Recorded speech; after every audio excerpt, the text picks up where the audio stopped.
Hey, I'm the Confused Ogre, and today I'm going to be doing an unboxing, assembly, and review of this Proxxon Thermocut 115E. Let's paint. I have been wanting one of these foam cutters for a while now, and my lovely wife got me one for Christmas. So I thought I would make a video as I unboxed and assembled it to show you guys. Easy enough coming out of the box.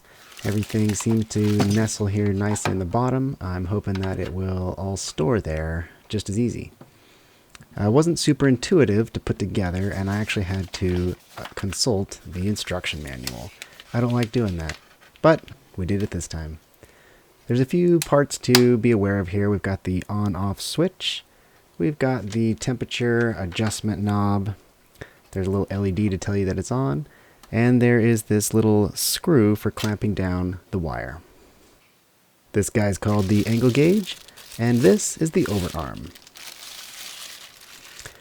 Now it appears you have to disassemble some of the pieces on this overarm, as it is only allowed to store on the bottom with it all assembled in this manner. So unscrew everything, take it apart, and we will slide the arm into the slot and clamp it down with this clamping screw.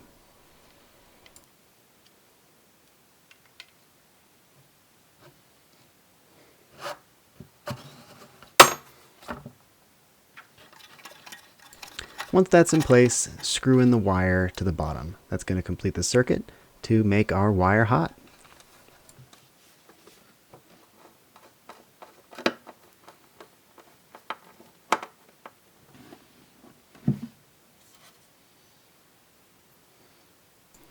This piece is called the spool carrier. It's got a little locking mechanism here to put it where you want it, and this is the spool of wire. Came with a little tape on there to keep it from unraveling, so pull the tape off and screw it down. This little screw on top is the spool carrier screw that's going to keep the spool tight when you are ready to have the wire not move. Thread a couple inches down through the wire guide and then clamp it down with the clamp screw. Next, we're going to thread the wire through this wire guide, and using a little pressure on the overarm, you're going to tighten up that spool of wire and clamp it down with the screw. Now, it didn't come with a speed square, so I pulled one out of the garage just to make sure that it was perfectly 90 degrees, and we're ready to test it out.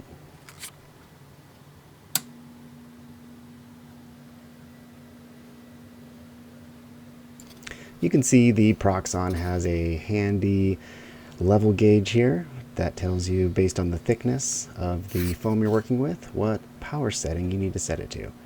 Quick measurement shows that I'm about 3.5. Dial it in, and she cuts. Cuts well. I'm pretty stoked about this guy. I have been doing all of my foam cuts with an X-Acto knife up to this point, so I think this should allow me to do a lot more projects. This angle gauge is pretty intuitive. It can clamp on the X or the Y axis, it can rotate, and that fence can slide back and forth. So pretty much any angle you need to cut, you should be able to manage. Now, before I go on to the review, I was going to show you some disassembly and storage. I unclamped the wire, spooled it up, taped it on the arm, and took that overarm off. Now, as I was putting this all back in, I realized that it was kind of a pain in the butt. You literally have to disassemble all the pieces and try to get everything to fit. And there's no real spot for them to be, so just kind of pile everything in there and slide it back in the box.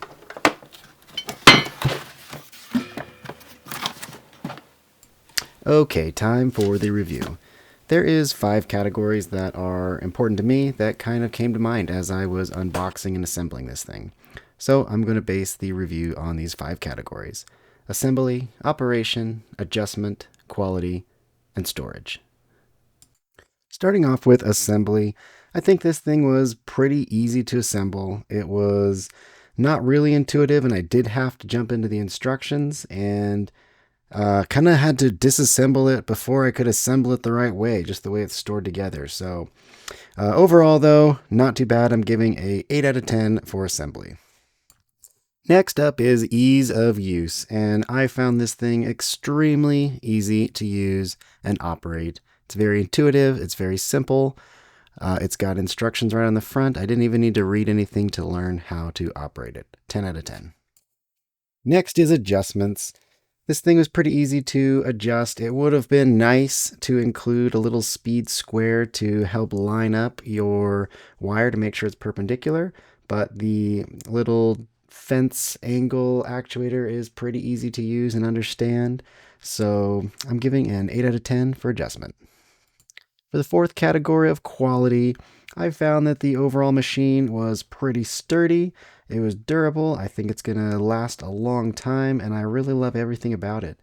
The one thing that I did not like was the angle guide, though. It was very flimsy, and it does not rest very solid on the tracks. And I find myself, just in the short time that I've used it, having to hold the fence down and ensure that it doesn't walk or move as I'm cutting pieces. So as far as quality, I would have liked to see a little bit better there. 7 out of 10 just for that flimsy guide. The final category is storage, and here I was pretty disappointed with this product. I think it would have been very easy for the manufacturer to put some clips or a little compartment to hold all the little bits and pieces instead of them just flying around in the box. We all know how boxes break down over time, and I don't want these screws and pieces falling out. I'm somebody that has to disassemble and reassemble this thing every time I want to use it. I don't have a lot of space, so that is something I am not looking forward that could have easily been fixed. 5 out of 10 for storage. And there we go, the quick review of the Proxxon foam cutting machine. Overall, 8 out of 10. This thing is going to be a great addition to my hobby space, and I look forward to using it. There's just a few things they could have done a little better, but I think overall, it's going to be a great product. See ya!